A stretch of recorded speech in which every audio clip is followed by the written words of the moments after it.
Okay, so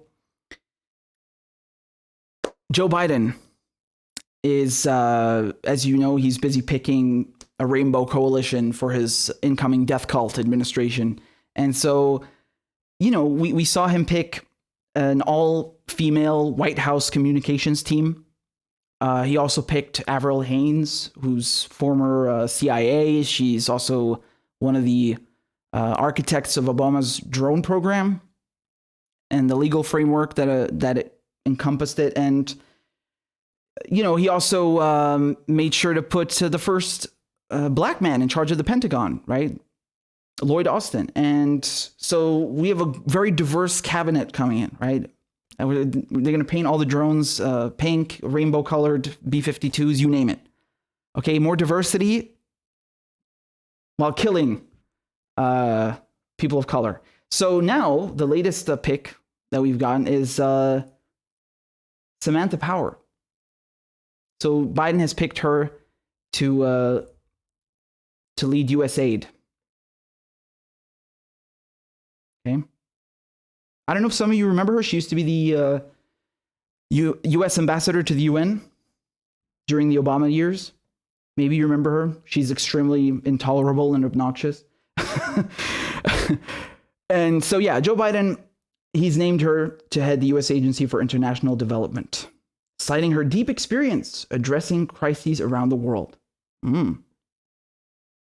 Quote, there is simply no one better placed to ensure our development agenda is a core pillar of our foreign policy. Sounds like a lovely woman, doesn't she?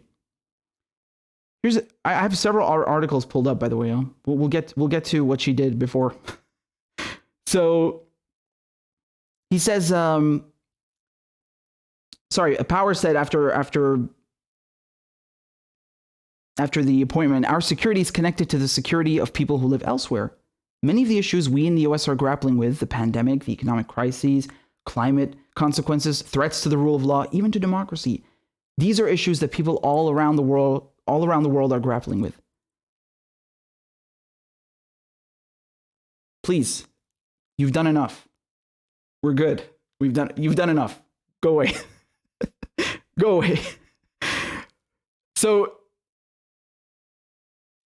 I'm gonna get to her qualifications in a second. Are you ready? You know she served under the Obama years. You know what that means. She's tasted blood and she likes it. The longtime human rights advocate, served as ambassador to the UN under Barack Obama from 2013 to 2017. Power also served as a White House national security staffer under Obama from 2009 to 2013. As a former journalist, she won a Pulitzer Prize for her book. Wow. A Problem from Hell, a study of U.S. failure to prevent genocide. Oh, did Susan Rice help her write that? Christ. Susan Rice and her role in Rwanda, I mean,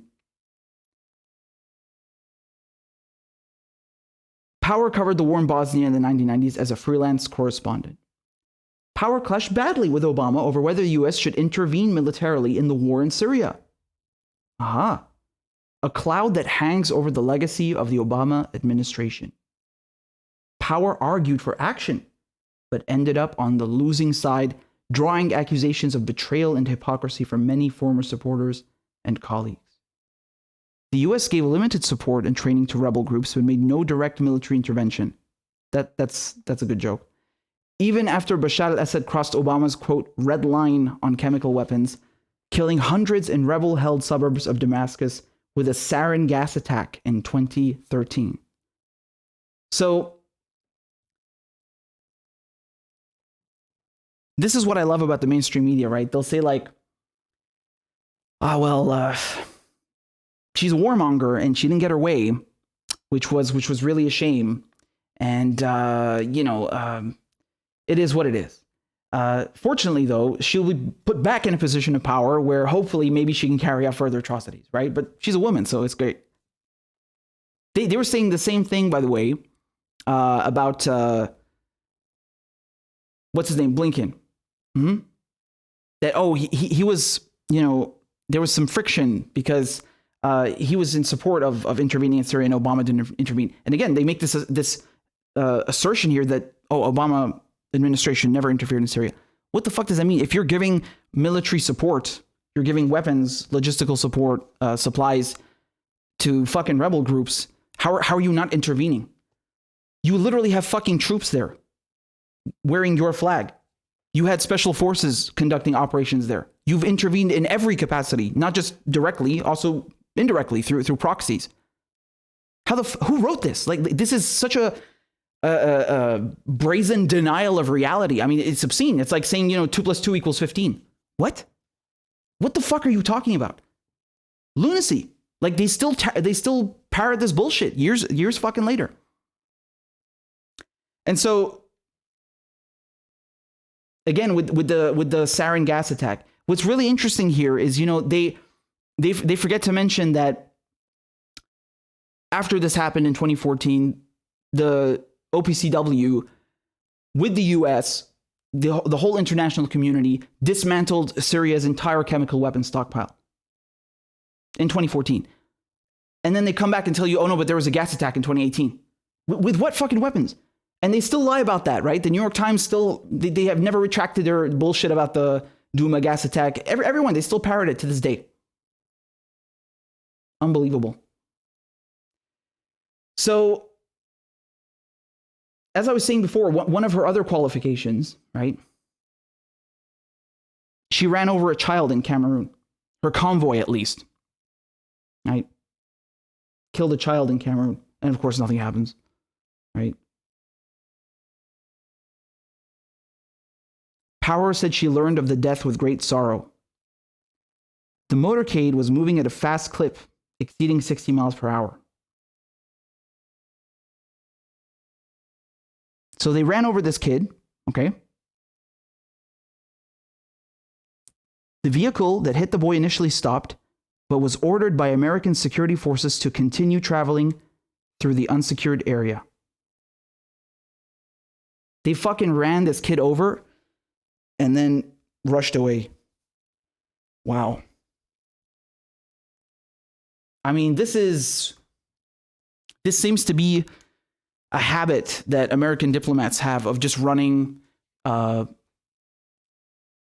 teenagers over and driving off, right? I remind you of Anna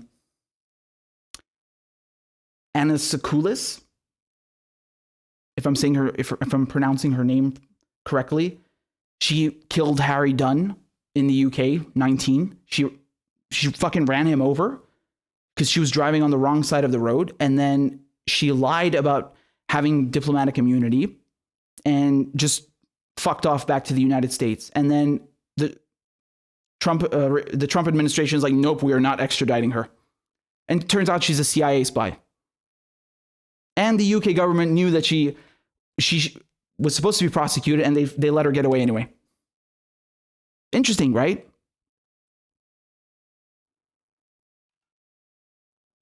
So the UK government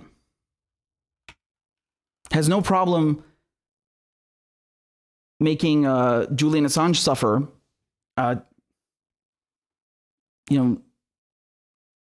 extraditing him to the US. And then, blocking the extradition last week based on only medical grounds and approving all the political nonsense. They have no problem with that, catering to the United States. But when one of their own citizens, a fellow citizen, is killed in a hit and run, they don't do anything. They just fucking roll out a red carpet. Here, please escape, go away. And then Trump brought Harry Dunn's parents to the Oval Office and tried to fucking bribe them.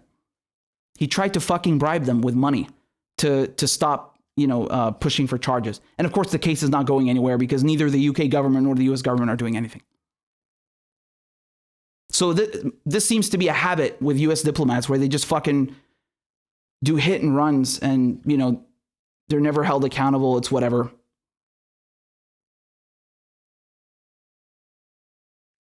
US officials would not comment immediately on any plans for compensation on the boy's family. Wow. It's like, they're not people, right? If they're not American, then they're not people in their eyes. Unbelievable. So this is the fine woman of such high caliber and character that Joe Biden has chosen to head the USAID. A warmonger, hit and run perpetrator. Yeah, it's all good, man. Whatever. She's a human rights advocate and a woman. So what are you complaining about?